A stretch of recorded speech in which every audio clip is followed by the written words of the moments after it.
when I talk about Irish history, I tend to think um, things went very badly wrong once Henry VIII came to power in England.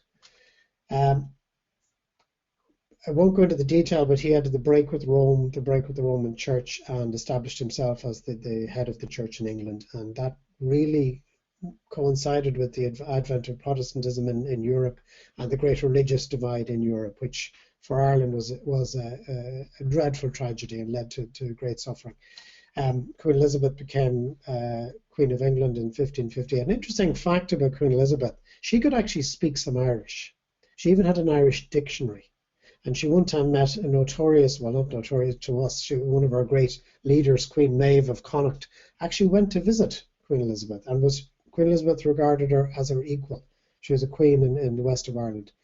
So at this time, the Irish chieftains revolted against the crown. There was increasing power. Henry VIII was trying to take over, for example, the monasteries and destroy the power of the chieftains, and there was constant battle. This is from the plantations. One of the answers that the English crown had to Irish rebellion was to attempt to replace Irish with the Scots, English at this time largely. It is interesting to note that this episode of plantation in Ireland was exactly what they were doing in the colonies in America in displacing the native people. So in other words, the displacement of the Irish was almost like an experiment for what happened later in the British Empire. This led to a lot of the tragedy later in Ireland. The last great battle in Ireland, which was the last attempt to regain control for the Irish kings and chieftains, was the Battle of Kinsale in 1601. Because the Irish were regarded as Catholic in opposition to Queen Elizabeth, the Spanish, being a Catholic crown, sent help. It didn't go well. The battle, it was very close fought. The English forces at Kinsale were surrounded and may have lost the battle. You'll note, if any of you learn a little bit more about Irish history, there are a number of pivotal points in Irish history where the history of the whole world would have changed. If the Spanish-Irish forces had defeated the English forces at Kinsale, the whole of history would have changed. But in any event, that didn't happen. Following the defeat at Kinsale, the Irish chieftains and kings almost en masse left Ireland because they were under threat of being executed. So they left and went to many parts of Europe to try and get help to re-invade Ireland. The sad thing is they never came back. Just as an aside, Matthew talked about culture and why culture, how it's shaped by history. One of the differences between the Irish and the English and in our cultural view and our view of the world is in Ireland we have very little respect for higher authority. Everybody is considered to be the same as everybody else. And that, I think, derives from the loss of our leaders at this time, the chiefs, the major chiefs and kings who left after 1601. Because after that, anybody in authority, anybody who had a title in Ireland was English and regarded as the enemy. And therefore, we never had that sense of a kind of an aristocracy in Ireland. I wonder sometimes, had the earls and the kings, the native ones, stayed on, would we have ended up with a feudal or a kind of hierarchical system that was more common throughout Europe?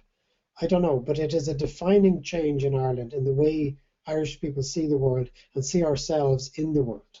It was emphasised, of course, by the fact that there were so many small chieftains, chiefdoms and kingdoms in Ireland that we all tended to regard ourselves as being in charge of our own area. The plantation of Ulster here, of Scottish Protestants, is what has led to the conflict in Northern Ireland today. And it carries on. It's amazing to think that what happened back then echoes down through history.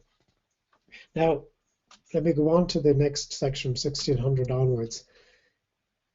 This is the Cromwellian period. Cromwell is a divisive figure in England. He's not a divisive figure in Ireland because he's universally hated in Ireland because of what he brought to Ireland. And it's not a small thing. So there was a rebellion in Ulster in 1641 against the imposition of the plantations. In other words, the local Irish resisted. This was one of the early days of propaganda. For those of you who know your First World War history, there were a lot of propaganda put out about German brutality in Belgium. Some of it did happen, but it was largely exaggerated. And it was to motivate the forces in England, soldiers going to the front, to give them a motivation to feel we're going to defend poor Belgium. After the rebellion in Ulster, there was a lot of propaganda in England about what the savage Catholic Irish had done to the settlers. Some of it was true. There were massacres, but they were on both sides, and they were much smaller than the propaganda. However, it led on to a belief on the Cromwellian part that the Irish were savages and deserved to be killed. So the English Civil War took place around this time as well.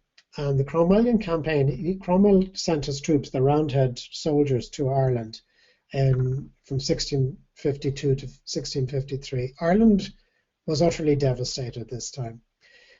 The little known fact here, this is something that not even a lot of Irish people know much about, but at this time, 60,000 slaves were shipped to the Caribbean. If you visit particularly the island of Montserrat in the Caribbean, you will meet people there who have accents from Ireland. They are darker skinned, they're a mixture between Irish and African slaves, but they still have a connection to Ireland. The Jamaican accent, which to us sounds a little bit Irish at times, is because Irish slaves are sent to Jamaica. And if you visit the island of Barbados, huge numbers are sent to Barbados from Ireland, and they became known as red legs because when they went to this part of the world, they were fair-skinned and their legs got burnt. They wore a kind of a kilt, their legs got burnt. So they were taken in slave gangs from the west of Ireland. They were hunted down because they were regarded as rebels. And the strange thing was that these people were known as Tories, which curiously became a name of a political party in England, but that's another story. At this time, the Irish population fell from 1.5 million to less than 800,000, almost a halving of our population. Cromwell issued an edict which was to hell or to Connacht. The Irish had a choice. And they created what in modern day terms would be seen as a reservation in the west of Ireland. So from the Shannon River west was considered to be the place the Irish could live. It was very poor land. A 10-mile border was set up on the coast. The Irish weren't allowed to live there. They weren't allowed to live in cities or towns. They had to live in the countryside. So this was the beginning of the attempt to divide Ireland. And it was nothing more than less than an early version of ethnic cleansing. It was a moving of the Irish into the west. Now, just to add to our misery at this time, the Williamite War started in the late 1600s. This is the Great Wars of Religion in Europe. And King William of Orange came to England to fight the Catholic King James. And those battles were fought out in Ireland. The key battles at Aughrim and at the Battle of the Boyne. These were things that ultimately changed European history. The Battle at Aughrim, which 9,000 people killed in one day, was a pivotal point in European history. It was very close that James may have won that battle. Had he won there, we might have had a Catholic king on the throne in England, and who knows where history would have gone then. There's a famine took place then in Ireland in the late 1740, 1741, and it was actually in proportional terms worse than the famine of the Great Famine in the 1840s and 1845 on. This was a devastating famine, which I know this is beginning to sound like a litany of misery, but it was, and that's what forms the background of Irish history. So we also had the introduction of the penal laws, which I'm actually not going to cover. I have a slide for it, but I'm going to skip over them. There were a set of laws introduced to make sure that the Catholic Irish were deprived of any access to education, religion, and means of support, really. So they ended up as tenants on their own land.